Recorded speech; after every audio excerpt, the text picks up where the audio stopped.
This Day in Sports History. And welcome back to This Day in Sports History, a member of the Sports History Network. You can find more info, more podcasts, and a giveaway at sportshistorynetwork.com. It's April 16th, and on this day in 1940, Cleveland Indians pitcher Bob Feller became the first and still only pitcher to throw a no-hitter on the opening day of the season. The Indians opened the season on the road for a single game with the Chicago White Sox. Feller was a 21-year-old veteran at this point, coming off of a 24-win season. Now, he had a fastball that had good velocity and good movement, but he had a little issue with his control in this game. He walked 5 batters, including 3 in the 4th, to load the bases, but he struck out Bob Kennedy and he settled down, retiring 15 straight White Sox.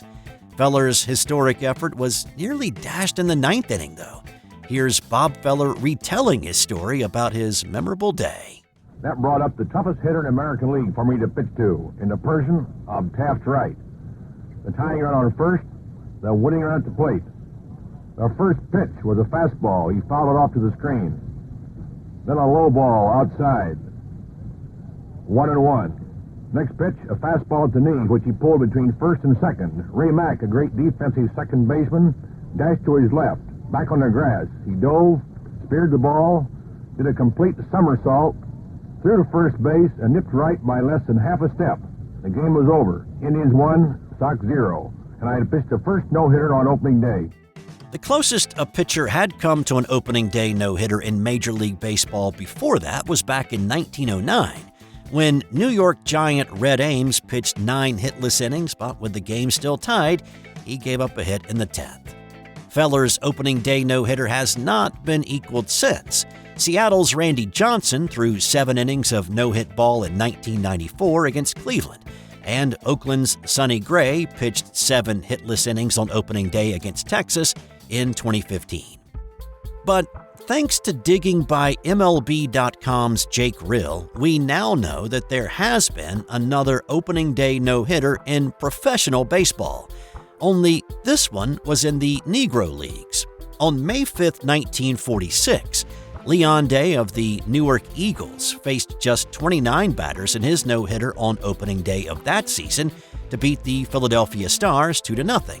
Day was a World War II veteran that had been serving in the European theater, mostly in France, for the previous 3 years. And this was his first professional game he'd pitched since 1942. Now, there was a little controversy in that game, according to Rill. An error that resulted in one of the base runners was thought to have been scored incorrectly, and that it should have been classified as a hit. But then again, that's been a debate that has raged on throughout baseball history, right? The official scorer is the arbiter, and he called it an error, giving us another professional baseball no-no on opening day. Hey, you've heard me talk about the Sterling Soap Company for a while now, and whether you've jumped on board and smell like an absolute champion, or you've been a little hesitant, then here's a great opportunity for you. We're giving away a $75 gift card to use at sterlingsoap.com. Sterling Soap is 100% natural and with a variety of bath soaps, shave soaps, beard balm, lotions, cologne, and many more personal care products in a large variety of scents, you're sure to find something that's perfect for you. Go to sportshistorynetwork.com/giveaways for your chance to win a $75 gift card to the Sterling Soap Company. I've put a link in the show notes as well. Now, let's get back to the episode. On this day in 2007, the world was introduced to Boo Weekley. It was the final day of the Heritage at Harbortown, and Weekley had proven to be a quick learner. With the Heritage being an invitational tournament, it's not like you just pay the entry fee and show up. You have to be invited. Weekley had been on the PGA Tour 5 years earlier in 2002, but he had not been on the list of invitees to the Heritage, and he didn't do well enough on tour that season to keep his card, so he fell back to the Nationwide Tour for the next 3 years. He was back walking PGA Tour fairways in 2006, and a couple of top 10 finishes had earned him an invite to Harbortown in 2007.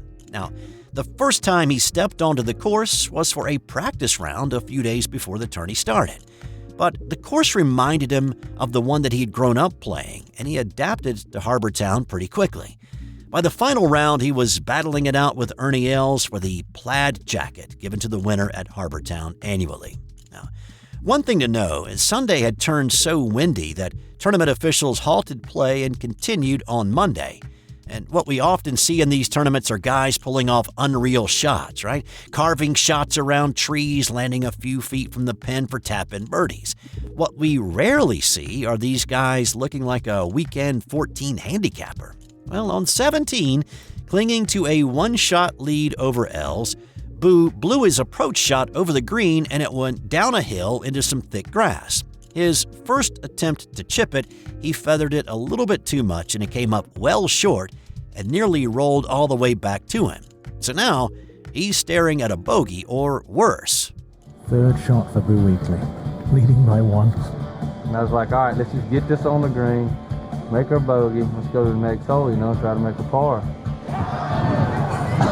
What a par! Just when he needed it. I landed it absolutely perfect on 17, and dude, it just rolled right on in the hole, After that incredible shot, Boo went to 18, still clinging to that one-shot advantage. But he played a little army golf on 18, left, right, left, and found himself off the green again, chipping for par again. It's a great one, Will. Back-to-back Unbelievable. 17 and 18. Two of the most incredible pars you'll ever see. It's still amazing. You still dream about it, as a kid growing up when I started playing, and I've always thought, if I ever get on tour, I'd love to win, and I finally got to win, but it's unreal that I won the way I did, chipping in twice. That was Boo Weekley's first PGA Tour win. He came back the following year and repeated as winner. He won one other time on tour after that at the Colonial in 2013. On this day in 1976, Ontario's Attorney General Roy McMurtry issued arrest warrants for 3 Philadelphia Flyers for assault for fights in an NHL playoff game the previous night. So, this was not a one-off event, and it wasn't even the first time that an NHL player had been charged for violence in a hockey game. But as the top cop in Ontario, McMurtry had become concerned about the escalating violence in hockey. In fact, his brother William had researched and written a report about the prevalence of violence in minor league hockey, with the idea that the increasing violent behavior at lower levels was being modeled by players in the NHL and the World Hockey Association. The big concern was assault and benches clearing for all-out brawls. McMurtry's action on this day was precipitated by a horrible incident in a WHA game a few weeks prior between the Calgary Cowboys and Quebec Nordiques. The Nordiques' top scorer, Mark Tardif, suffered a concussion after an altercation with Calgary's Rick Jodzio. After Jodzio knocked Tardif to the ice and apparently unconscious, Jodzio continued to pound Tardif. Jodzio faced assault charges a month later, but the charges were dismissed. McMurtry believed that if hockey could not police itself and protect its players, then the government needed to step in. On this day, arrest warrants were issued for Flyers Dan Selesky, Joe Watson, and Mel Bridgman for their roles in fights in a 5-4 Philly loss. One account of the game from the night before said it was more like hand-to-hand combat than playoff hockey. There were 42 penalties called, 28 against the Flyers, and it took 3.5 hours to play it. Now, that's an oversimplification of what really happened on that night. There were altercations between players and fans. A policeman got hit in the head with a stick behind the penalty box.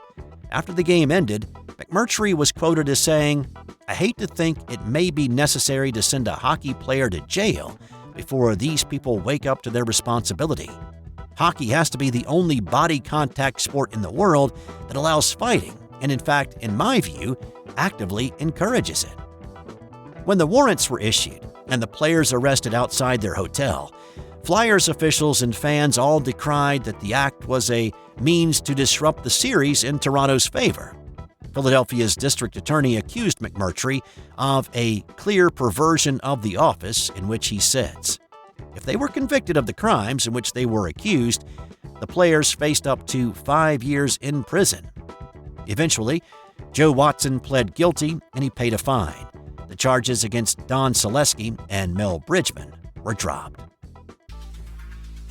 And a couple of quickies for you here. On this day in 1929, it was opening day in New York. The Yankees and Cleveland Indians wore numbers on the back of their uniforms after previous attempts at putting numbers on jerseys had been mocked for making the players look like convicts. Here, in a unified effort with both teams wearing numbers, it finally caught on. It was mostly due to the Yankees being so popular that it found a footing. The Yankees used their numbers to correspond to their hitting order, which is why Babe Ruth wore number 3 and Lou Gehrig wore number 4.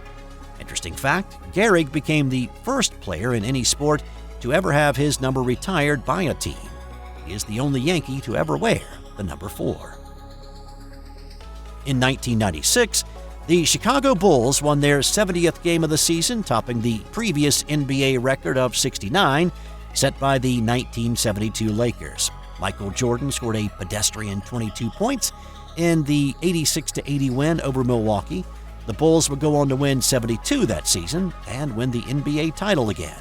72 would stand as the record until Golden State won 73 in 2016. Now, of course, I'm betting that the Warriors would have given up a couple of those wins if they'd been able to win the championship that year themselves instead of losing in the finals. And in 1999, Wayne Gretzky, now the second greatest goal scorer in NHL history, announced his retirement. Time now for today's That's Got Nothing to Do with Sports fun fact. Back in 2005, a man by the name of Kyle McDonald wondered how far he could get trading with other people. He started with a red paperclip and he traded it for a pen. After 14 progressively larger trades, he had acquired a 2-story farmhouse.